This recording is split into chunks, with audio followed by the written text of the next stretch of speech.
Hey, amazing first graders, and welcome back. We are going to be reading chapter 8 of The Sunset of the Sabertooth, written by Mary Pope Osborne. At the end of chapter 7, you might remember that Jack and Annie were sitting on top of a big woolly mammoth.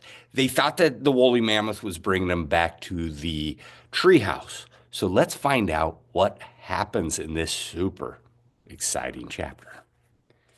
Chapter 8, The Great Parade. So now you better start making predictions. You probably know what a parade is. Maybe you've seen one, maybe you've been in one. What do you think is going to happen? The huge mammoth walked across the open plain. Look, said Annie. She pointed to a herd of elk in the distance. They had great white antlers. There, said Jack, as a herd of reindeer came into view. They pranced gracefully across the snow. Then a woolly rhino joined them on the open plain. Then a bison.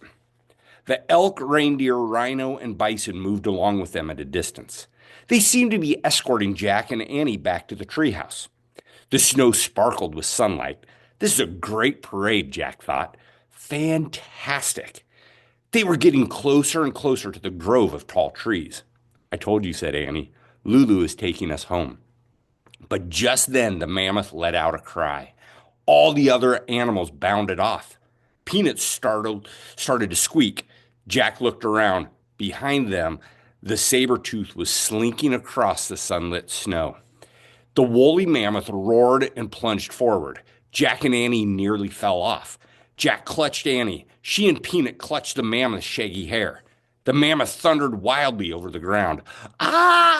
Jack and Annie yelled. The mammoth charged to the grove of trees, but the tiger had circled around the trees. He stood between the tallest tree and the mammoth.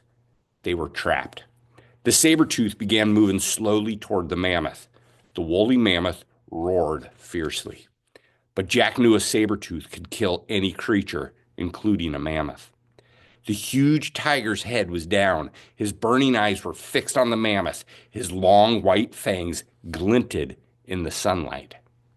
And boys and girls, that's the end of chapter 8. How exciting is that? What did you notice? What do you wonder? I cannot wait to read chapter 9. See you next week.